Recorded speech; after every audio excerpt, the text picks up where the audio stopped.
Boker Tov. Today's daf yomi is Kiddushin daf Mem Vav, Kiddushin 46. So yesterday we were discussing whether or not a girl has the ability to consent to a marriage, a minor girl, without the permission of her father. Today's daf yomi raises a slightly different question. On the top of Mem Vav Amud Aleph, Mar asks the question: Itmar Kitana Sinishkacha Shaloda Savia. So let's say the minor girl went ahead and betrothed herself without the consent of her father. And assuming we follow the position that it is okay to make such a betrothal without the consent of your father, that it would work. So if we follow that position, now the Gemara asks the following question. The Gemara says, let's say she wants to come along and nullify the Kiddushin according to Rashi before her father hears about it. According to other commentaries, even after the father hears about it. But according to Rashi, she wants to nullify it before her father hears about it. Amarav, bein hi bein avia yecholin la'akev. So Rav says not only can both she and her father have the ability to be ma'akev, to change their mind and to stop the Kiddushin. Rashi says, since at the time where she received the Kiddushin, the father did not approve, if she wants to recant in Batal Achzor, Kodem Sheisrat Za'av, if she wants to recant before the father approves, she can recant. And then once the father approves, it's too late. That's Rav's position. Rav Asi says, Avia V'lohi. Rav Asi says her father is able to recant. Her father is able to object to the Kiddushin, but she can't. She's not able to object. So Rav challenges Rav Asi. So Rav Huna or Rav Asi. Rav Huna challenges Rav Asi. Some say Rav's son Chia challenges Rav Asi because it says in the pasuk with respect to a woman who is seduced by a man, what's called a mefata, ima'ain yima'ain avia. It says in the pasuk, if the father refuses to give his daughter to that man in marriage. But how do we interpret this verse? The pasuk says, Eli avia. I only know that the father is able to refuse the marriage. He atzma minayin. How do I know that she herself is able also to refuse the marriage? And what's the assumption here of the Gemara? Rashi tells us the assumption is where the seduction of the man happened for the purpose of betrothal. And the pasuk is teaching us that she can recant it. That's the assumption of the Gemara. Ima'ain yema'ain. So I only know that the father is able to reject the marriage. He atzma minayin. How do I know that even if she had initially accepted the betrothal from him, she can change her mind? Tam Omer ima'ain yima'ain. It says the double expression ima'ain yima'ain, which means mikol makom. So that's so. So therefore, they challenge Rav Asi because either Chia Barav or Rav Huna says to Rav Asi, we see from here that the daughter is indeed able to object from that pasuk. When Rav heard this, Rav said either to his son or to his student Rav Huna, Amahu Rav, lo tislu basar ibcha. Don't follow something that's incorrect or an opposite reading. Yachol shenuya Rav Asi would be able to respond to you. Going shapita shelo shem ishus. Here, the girl is rejecting it because she never accepted the betrothal because it was a seduction, but not for the purposes of a betrothal. So the Gemara says, wait 1 second. How could Rav give that answer to his son or his student? Pita shelo shem ishus karabai. Do we need a pasuk to tell us that the father can reject such a betrothal, or she can reject it? It never happened. Why would you say, Rashi says, Mehechi Teisi? Where would you have the assumption to say that she's married to him if she never accepted a betrothal? Where would you ever have such an assumption? So Amar Nachman Bar Yitzchak Omar. So no, the pasuk is telling us. Purpose of the pasuk is telling us Shemishalim Knas Kimefuta, that the man who seduced this woman has to pay her a penalty as though he seduced her for the purpose of betrothal. Rashi explains as follows: Kra lav lashmi'inon hetera itzrich el lashmi'inon dachi ma'akfa ihi nami mishayim knas kedimafuta shetoa kosav knasa b'mion ha'av hachinami toa b'mion dida. The pasuk is not coming to teach us this hetera, but rather it's teaching us that when she rejects the marriage, he also has to pay the penalty as though he has seduced her. That the verse is telling us that the penalty comes with either the rejection of the father or her rejection. So that's what the pasuk is telling us. So Amarle. So at that point, Rav Yosef says, if that's the case, this comes to support a different brisa. The Tanina, we learned to the brisa, Mahor Yimarenu Lo Leisha. It says in the pasuk that he has to give the bridal price to him for a wife, which means, and how do we interpret that pasuk? We interpret that pasuk to mean Kiddushin, that if he decides to marry her, he has to give her a betrothal. Now, if he had initially seduced her for the purpose of Kiddushin, why would he have to give her another betrothal? So that teaches us that the first seduction he did with her was not for the purpose of Kiddushin. Vimpita was shum ishus Kiddushin lamali. So this proves that your reading of the pasuk that it wasn't a seduction for the purpose of betrothal makes sense. I'm like, Abaye, no. You could still say Tzrichin Kiddushin Da'asavia. You don't have to read the verse that way. That's not a support, because you could say that he's required to do another betrothal for her with the father's consent. That because the first one went without the father's consent, so it's not necessarily a support for that price. So now we're up to the next Mishnah. We had this Mishnah quoted 2 days ago, but now we have it again. Omer Isha. The man said we're going to have three cases. We're going to have three cases in the Mishnah. The first case number one. Omer Isha Skachuli b'Tamarazil. Man says to the woman, become betrothed to me with this date. And then his Skachuli b'Zu. He keeps saying to her, giving her pieces of a date, and each time he says, become betrothed to me with this date. Now, under those circumstances, im yesh ba'achas mehen shava pruta mekudeshes. Under those circumstances, if one of them has a shava pruta, if one of them is worth a pruta, then we're going to say she is betrothed. Im yesh ba'achas mehen shava pruta mekudeshes. If one of them has, under those circumstances, if one of those dates is worth a pruta, she's betrothed. But otherwise, she's not betrothed. V'mlav eina mekudeshes. Otherwise, she's not. Rashi explains, because since he said become betrothed to me, each one has looked like its own separate act of potential betrothal. So therefore, each one has to have a pruta's worth of value in order for it to be a betrothal. But let's say he says, bazu, ubazu, ubazu. He says, become betrothed to me with this, with this, with this. Then in Yeshiva Pruta Bekuan Mikudeshes. Then if all of them together, you could combine all of them, and if all of them together are worth a Pruta, she's betrothed, because since he says it once at the beginning, he's combining all of the actions. And now we have the third case, and Gemara is going to discuss, is the third case a continuation of the first case or the second case?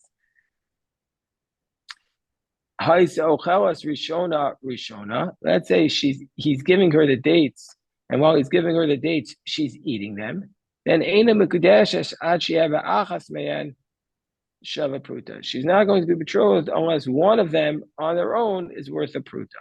The Gemara is going to have to explain if this is referring to the case where he says, become betrothed to me each time he gives it to her, or if he just says it once at the beginning.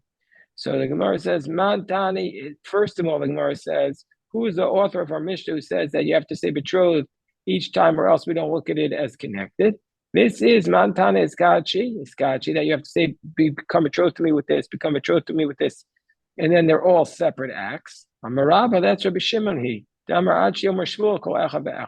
This is exactly like the position of Rabbi Shimon, who we learned in Shavuos, Daf Amud, where 5 people make a claim against him, and he says, "I swear I don't owe you money, you money, you money, you money." And unless he says each time, "I swear I don't owe you, I swear I don't owe you," he would only be liable for one false oath. But if he says that, "I swear," each time, he's liable for 5 oaths, and that's like the position of our Mishnah.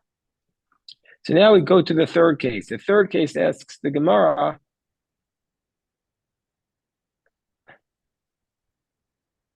Hi. The third case, the Gemara says,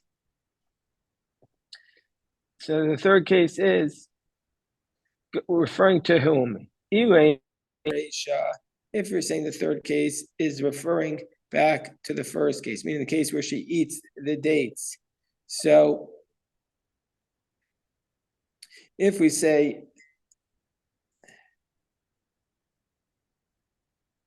the third case is going back to the third case where she eats the dates each time, if the case where it says each time you are betrothed to me, and then she eats a little bit of the dates, you are betrothed to me, and then it eats a little bit of the dates, that's where our Mishnah says that one of them has to be worth a shava pruta. If you say that's what it's referring to, my why does it matter if she eats it? It shouldn't be relevant at all. I feel manachas nami, even if she puts it to the side. We said about that first case that each is an independent act. So even if she puts it to the side, I feel manachas nami. He says, become betrothed to me with this. So it doesn't matter if she eats it. Each one has to be worth a shava pruta. So it must be it's referring to the second case, El Seifa, the second case where he just says it once. And then she eats it, then she keeps eating them, so they're disappearing. So then each one of them would have had to have been a worth of pruta in order for her to be married. So Gemara asked the question, Va'afilu b'kamaisa, even if the first one that he gave her was worth a pruta, and then she ate it, and then he keeps giving her more, she's betrothed. V'ha milvahi, but why don't we say that he gave it to her as a loan?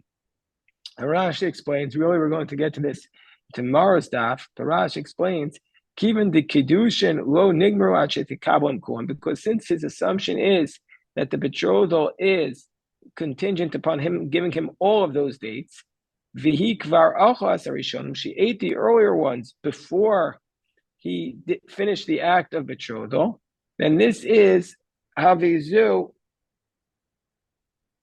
harishona milva gaba. So therefore, the initial act of giving her was considered a loan vis-a-vis her. So the Gemara says,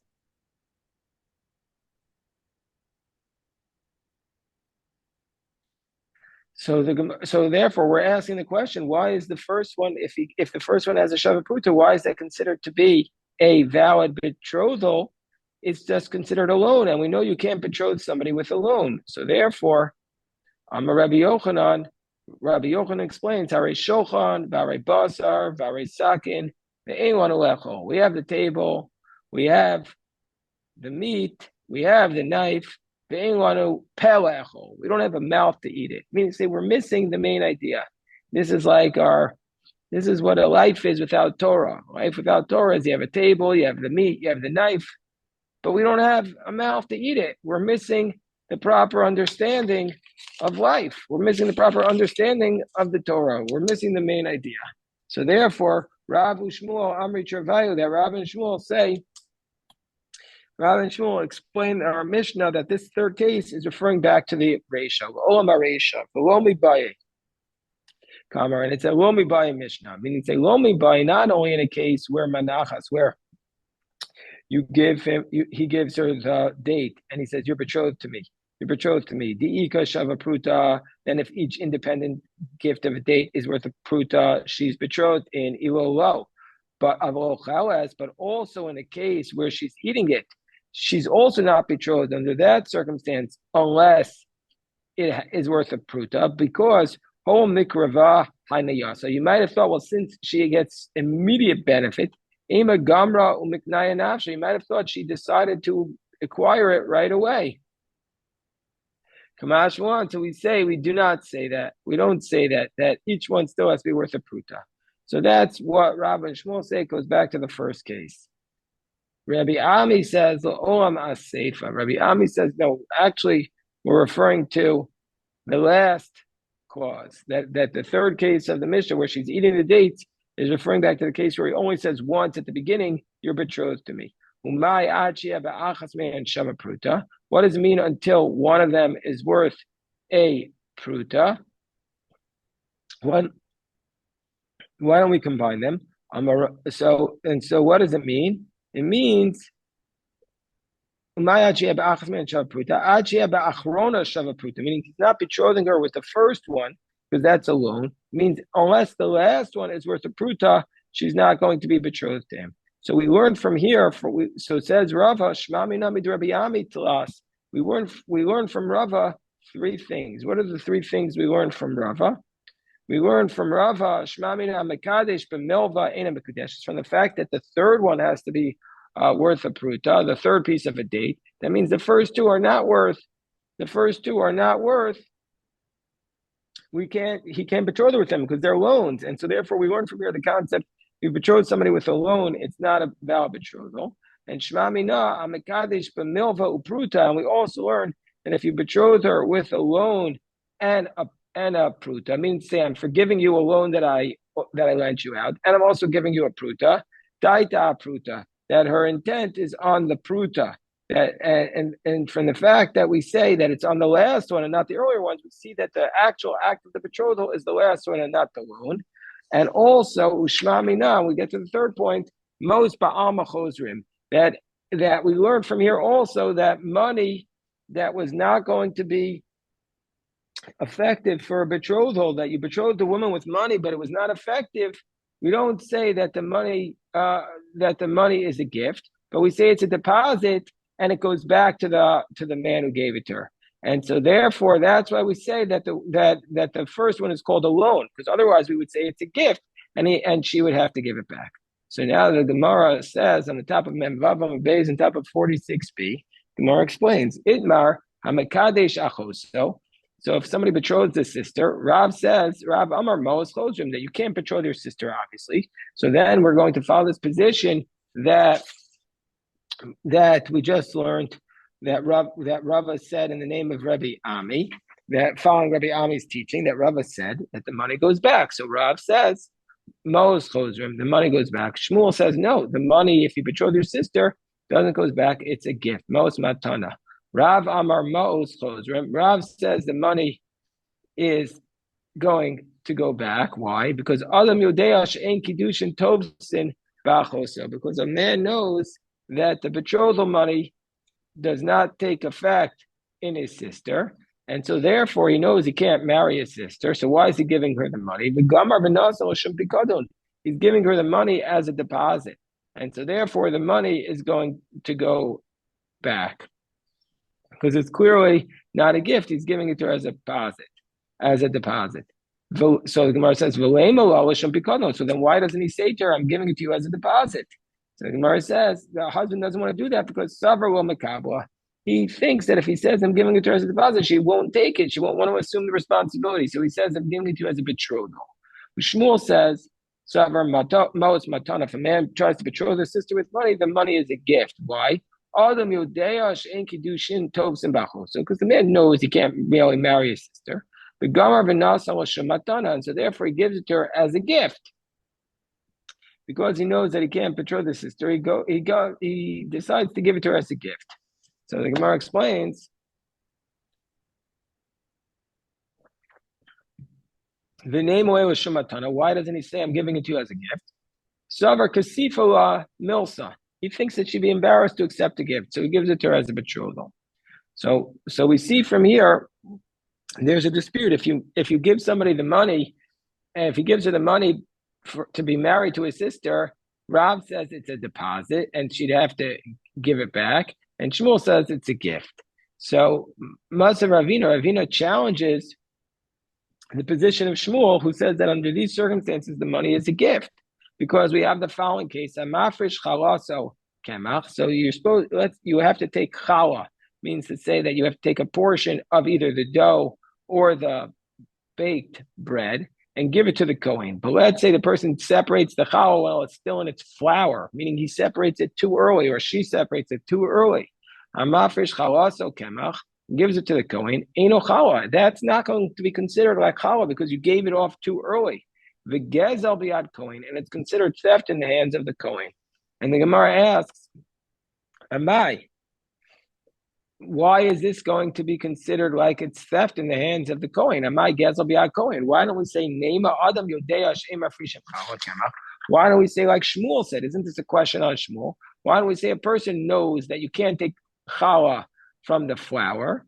V'nasan l'shem matana, and so therefore, when she gave it to the Kohen, because one of the mitzvahs on a woman are nida challah adlakos neros, that you have mitzvah of nida challah and lighting the candles. So when he or she gave it to the Kohen, they must have given it as a gift. So this is a proof against Shmuel.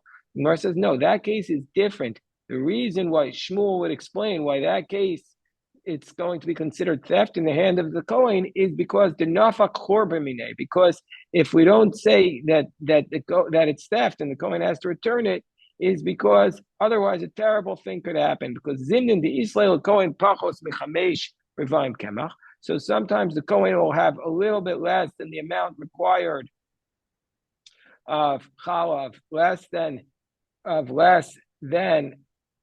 the Kohen will have in his house less than 5 revios of flour, which is the amount of dough that's required to have challah. And he'll take the flour that he was given from this person, and he'll mix it together. V'kasaver niskana isasa. And he'll say, I don't need to take challah from it because I already had challah taken, because there was challah taken from the flour. But also a mecha betivla, and then he'll eat the dough without having taken challah. Even though the Kohen is a Kohen, he still has to take challah from his dough. And so therefore, we're concerned about that possibility. The Gemara says, but why? But don't you say that this person knows that you don't separate challah from flour, so we'll know it doesn't work. The Gemara says, Yodea ve'eno Yodea. The Kohen knows, but he also doesn't know. It's an expression. You know, but you don't know. You know a little bit. You don't know enough. Yodea ve'eno Yodea. Yodea she'em mafrishim challah kemach. He knows you can't take challah from flour. Ve'eno Yodea, but he doesn't really know. The savar tamayu mai. He thinks, why can't you take challah from flour? Mishum tircha the Kohen.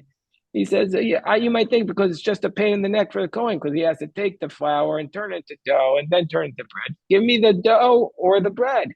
And so therefore, that's why. But tircha the Kohen achilte, and he's going to think, I can waive my own tircha, and I can take this, and I'll accept it as challah. So therefore, that's not a question on Shmuel. So Gemara says, but they have a truma.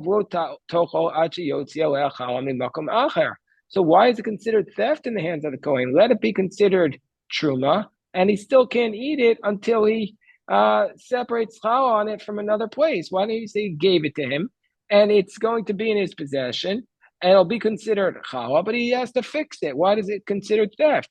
Didn't we learn, Milo Tanan, didn't we learn in a Mishnah in Demai, and didn't we learn in this Mishnah in Mesechas Demai that let's say a person separates truma min hanako, if he separates it from a pot that has a hole in it, so it's connected to the ground, al she'eno nokov, so the pot that has a hole in it is a biblical requirement for truma, and he takes the truma from there on a pot that it doesn't have a hole, which is just rabbinic, and you're not allowed to do that. V'lo tochal, so we learn min hanakov al she'eno nokov, truma that we say under those circumstances that the produce that you separate is considered truma, but still you can't eat it. You still have to separate truma and meiser from another place, but it's not going to be considered theft under that place. So why here do we say it's like theft in the hands of the Kohen that he has to return? So the Gemara says there's a distinction. Betray money size. When there's 2 utensils that it's coming from, then the person understands, and he'll know that he'll have to still take truma from it. But if it's just coming from 1 utensil, the Kohen's not going to listen, and he won't make sure that you take, he won't fix the challah ever, and he won't take another truma for it. Or alternatively, Olam Kohen Meitzas, the Kohen will listen, but still, because of our Balabayas Niskana Isaso, but the problem is, he'll think, what we're concerned about here is that the Balabayas, not the challah itself, but we'll think that the person who initially separated the the flour will think that his dough is misuka, and that it's all ready, and he doesn't need to do anything else. And he's going to now eat his dough in a state of tevel. Gemara says, but why is that? Why is that the case? But didn't we just say the person knows that you can't separate challah from flour? So the Baal Bayis will know it wasn't good. The Gemara says, Yodea ve'eno Yodea. He knows and he doesn't know. Yodea shema frishin challah kamach. He knows that you're not supposed to take flour from the as challah. The eno Yodea, but he doesn't know. Just over time, mishum tircha the kohen. The tircha the kohen kibbole, and he might have said, listen, the reason is because it's a pain for the kohen, but the kohen accepted it. So therefore, he'll think it was fixed when it wasn't fixed. But then the Gemara says, if they have a truma, v'yachzor v'yitrom. But still, why Chachamim make him return the flour? The Kohen return the flour to the original Yisrael. Let it be truma, v'yachzor v'yitrom. And why don't the Chachamim tell the Yisrael to go ahead and separate again on it, to take another chal on it? They'll prepare his dough. Milo Tanan. Didn't we learn in the following Mishnah in Demai? If you take it from rabbinic truma, i.e., a pot that has no hole in it, on a pot that has a hole in it, truma v'yachzor v'yitrom, it's considered truma, but you need that part that you separate is truma, but he has to go back and separate it again.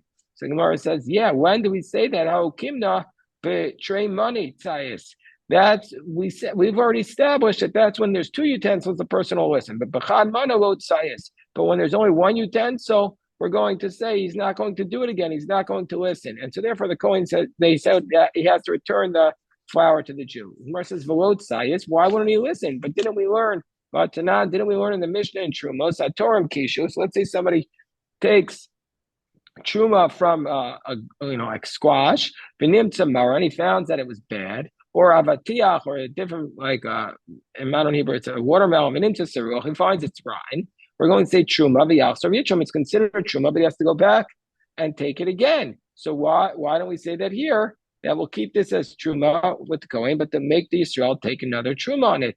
So Gemara says, Shani Hasam de Midiaraisa truma mahayi. That case is different because biblically speaking, it's a valid truma, even though the truma is